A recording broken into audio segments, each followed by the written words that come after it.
नमस्कार, मेरे चैनल में आपका बहुत बहुत स्वागत है। आज मैं देश के कानून व्यवस्था, सूचना का अधिकार आरटीआई की बात करना चाहता हूँ। आप अच्छी तरह से जानते हैं आरटीआई जिसका फुल फॉर्म होता है राइट टू इंफॉर्मेशन, सूचना का सही अधिकार।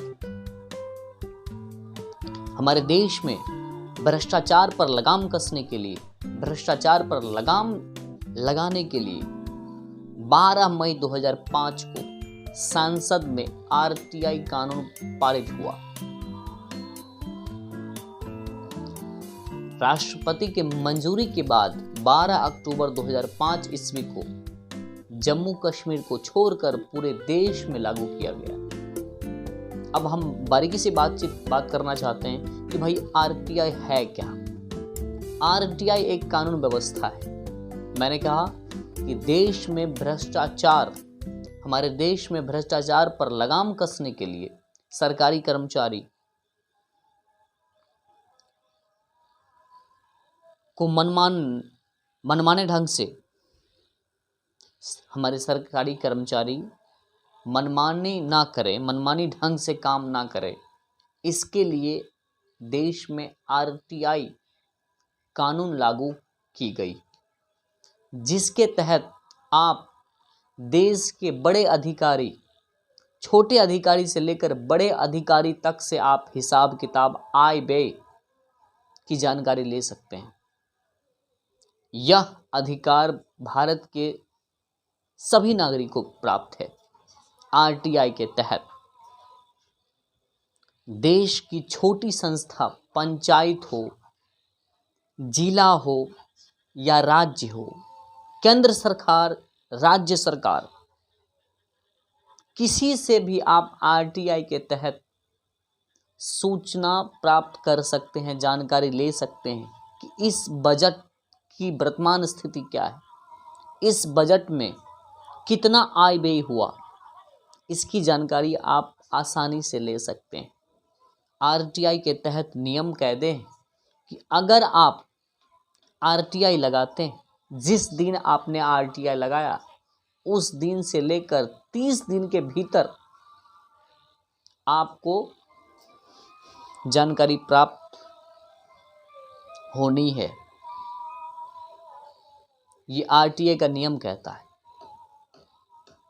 चाहे आप छोटी संस्था, मैंने पंचायत की बात करी, जिला की बात करी, राज्य की बात करी, मामूली आप एक स्कूल की बात करो, स्कूल के प्रिंसिपल से आप अगर चाहते हैं कि हमें आय व्यय की जानकारी हमें प्राप्त होना चाहिए, मुखिया की बात कर रहे हैं, अगर मुखिया से आप चाहते हैं कि वर्तमान बजट क्या है, इस बजट में से कितना आय व्यय हुआ, इसकी जानकारी हमें चाहिए, आप आसानी से ले सकते हैं।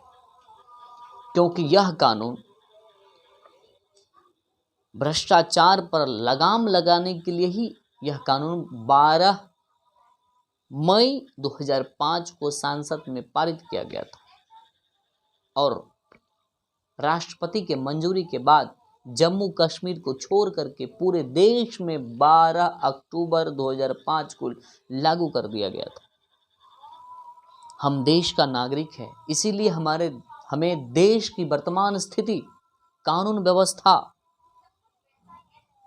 देश की आर्थिक स्थिति, देश के इतिहास, भूगोल की जानकारी होना बहुत ज़रूरी है। क्योंकि आप एक देश का नागरिक है, आप देश का नागरिक है, इसलिए देश के इतिहास, भूगोल, वर्तमान स्थिति, हाल की स्थिति के बारे में अद्यतन रखना पड़ेगा। सबसे पहले आप किसी देश का नागरिक हैं, आपको देश के नागरिक होने का अधिकार प्राप्त है। भारतीय संविधान के अनुसार जिसकी उम्र 18 वर्ष या उससे अधिक हो और उसे मत देने का अधिकार प्राप्त हो, वो भारत का नागरिक है। तो आप भारत का नागरिक हैं, आप आसानी से मंत्री हो, विधायक हो, जिला पार्षद हो, मुखिया हो, प्रिंसिपल हो, सरकारी डॉक्टर हो, प्रभारी हो, किसी से आप आरटीआई के तहत आय व्यय का खर्च, वर्तमान स्थिति, बजट की वर्तमान स्थिति, लेन देन की जानकारी आसानी से आप ले सकते हैं। यह आरटीआई सूचना का अधिकार कानून के तहत आपको अधिकार प्राप्त है। इसीलिए आप आरटीआई के महत्व को समझिए, देश की कानून व्यवस्था को समझिए। ये बहुत बड़ी चीज़ है, क्योंकि सबसे पहले आप देश का नागरिक हैं।